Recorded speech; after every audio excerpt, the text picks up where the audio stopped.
Presidential candidate Pete Buttigieg has been getting some scrutiny for his work at a management consulting firm that is McKinsey and Company.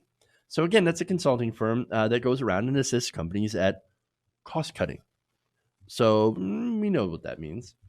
Sometimes they go around, advising companies to fire people, downsize their workforce, reduce or eliminate benefits, or do all those things in order to save the company. Which, by the way, a lot of these companies that hire these consulting firms, they do all those things, and then they give their CEOs massive bonuses.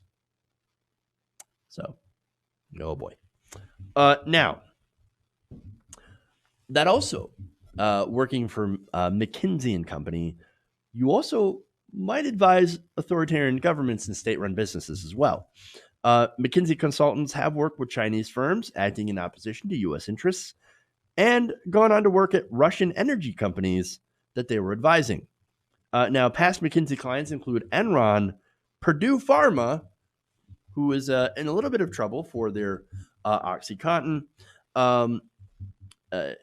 advertisement, and Saudi Arabia. So those are past McKinsey clients. So now, to be fair, Buttigieg didn't actually work for any of those clients or on any of those cases, but it's just to give you a history of McKinsey and some of their past clientele. All right, now, in 2010, he had told the Tea Party Forum that he did, quote, math for a living around economics, the economics of energy and the economics of stabilizing very tough places around the world in order to make sure there's less violence there. Well, that's a generally pretty good goal, right? So now he had also used his work at McKinsey as one of those reasons that he should get into politics. And so this he had talked a lot about his experience there before or while running for mayor of South Bend. In fact, he said, quote, I got to thinking, if I'm any good at stabilizing economies, maybe I ought to try to help stabilize the economy right here in Indiana. So again, saying that, hey, man, my experience at McKinsey taught me a lot of things that I can translate in the world of public service. Now, why do I point that out? Why am I making such a big deal of that when a lot of people turn their, experience in the private sector as a way to say that, hey, I would be really good at management. I'd be really good at this political position. It's because of his backpedal. First, during his mayoral bid, and this is not the backpedal, this is more of him hyping himself up, he told the South Bend Tribune that I got my street smarts working in war zones on economic stabilization. So now we go forward to the scrutiny, right? He's beginning a lot of scrutiny from working for McKinsey. And then he says this, quote, McKinsey is not something that I think is essential in my story. Wait, I thought you got all your experience and all your street smarts and everything that, that you learned about stabilizing economies from McKinsey. I thought that was important. I thought that was the sell in order to try to, get people to vote for you. What's wrong? What's wrong? Oh, it's because you're getting scrutiny. Right. No. Now that we have this client list, by the way, so previously we did not have the client list. It turns out that McKinsey had him sign an NDA, a non-disclosure. So he couldn't actually say who his clients were. So he's like, hey, man, sorry, NDA. I can't tell you what kind of work or who I worked with at McKinsey. So sorry. Now, of course, he could break the NDA. He could have and said, well, I actually work for these because I want to be transparent with you guys and I'll just pay that, right? Whatever penalty, because I'm trying to be transparent for my voters. Well, lucky for him, or I should say unlucky for him, McKinsey said, okay, here you go. You want to do that? Be transparent? Be transparent. We've lifted the NDA. So now we can see the firms that he worked for. And you can see why a little problematic. See, one of the firms he worked for was Blue Cross Blue Shield of Michigan. Now, Buttigieg had worked with just before BCBS hiked insurance premiums and fired nearly 1,000 employees. Oops. So that's not good.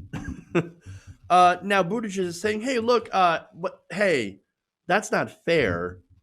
Uh, I had nothing to do with the cuts that happened at BCBS. In fact, I went in and I consulted them for a few months. It was a temporary job, as a lot of these consultant jobs are. And then I left later on. And then after I left, that's when they did the cuts.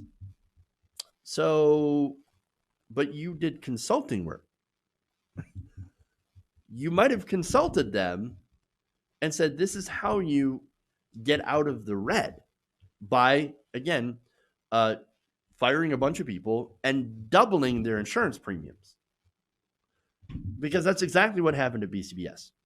All right, so now, another of his responses. You're going to love this one. He was on the Maddow show, and he said basically that, hey, look, Medicare for all, you want to talk about, people getting fired from BCBS? Well, if you do Medicare for all, well, then all insurance employees will be fired. What a ridiculous, look, I should say it's a disingenuous attack against Medicare for all, especially considering that those people who do lose their job or would lose their jobs under Medicare for all, because you wouldn't have private insurance companies, they would actually still have health care. Whereas right now, or when Pete Buttigieg was consulting for BCBS, they lose their jobs, they lose their health care. And sometimes as a result of that, lose their lives. Whereas Medicare for all, you lose your job, you still have your health care. And secondly, Bernie Sanders promises a just transition to those who are displaced by the end of private insurance into other jobs, especially combined with a jobs guarantee and the Green New Deal, which also involves jobs guarantees. So, okay. Now, other clients included Best Buy, the NRDC, which is the Natural Resources Defense Council. These are nonprofits. So, no problem with that. The EPA, again, no problem. The Department of Energy, the Postal Service, which I've got more details on that. The United States Department of Defense, also more details. The Energy Foundation, and a Canadian supermarket chain called Loblaws. Interesting fact, Loblaws got in trouble for a bread price fixing scheme, which, of course, Pete Buttigieg denies he had anything to do with. Oh, no, I didn't have anything to do with that bread price fixing scheme. Although there are a lot of Canadians that are pretty angry at him anyway and are not buying that. I don't know. I don't know if he was involved in that or not. I'm just saying that specific company, after again being consulted by Buttigieg and McKinsey Partners, did the price fixing scheme about the bread. So anyway, now the post office, like I said, is an interesting case here. They called in McKinsey in an effort to stem growing losses in revenue as use of regular snail mail declined. All right, now a report prepared by McKinsey in 2010 suggested that the Postal Service cut costs by replacing career employees with other workers and reduce benefits in order to bring it more in line with the private sector. So eliminate benefits, essentially. Well, again, that's what they do, consulting, right? Now, Mr. Buttigieg's Afghanistan work also has some controversy. A lot of it focused on looking for ways to extract and market Afghanistan's natural resources, which included iron, copper, cobalt, gold, and lithium. How can we monetize Afghanistan? Great. Because it turns out, even though we're there for, 18 years now, we still got to monetize, man. Got to make some money. Somebody's got to make money. And apparently somebody was, and Buttigieg had a slight role in it. Now, obviously, you have a mix of public and private. And look, I get that consulting work could be necessary for companies, right? I think the biggest problem here, other than, some of the work is a little shady, but I think the biggest problem here is lack of disclosure.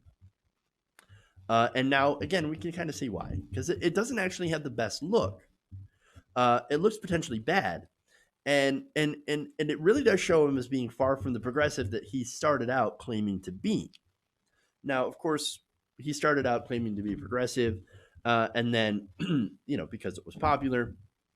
And then, of course, as his primaries went on, He's shed that skin, and now he's more, oh no, I'm centrist, I'm establishment.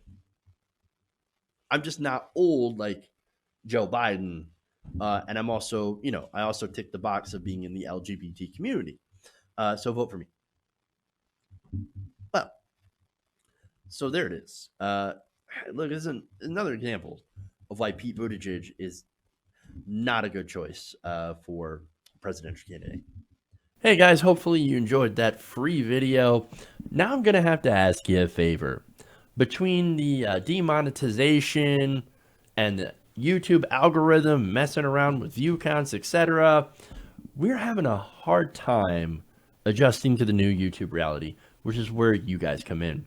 See, we have a Patreon, patreon.com/TYTNation, set up to help us rely on you guys, the viewers, instead of big corporate ads. Look, you know the show. You know I'm not in favor of big corporations anyway. So help us transition away from relying on the ad model to pay the bills and sign up to be a patron, patreon.com/TYTNation. That goes a long way to help us keep the lights on.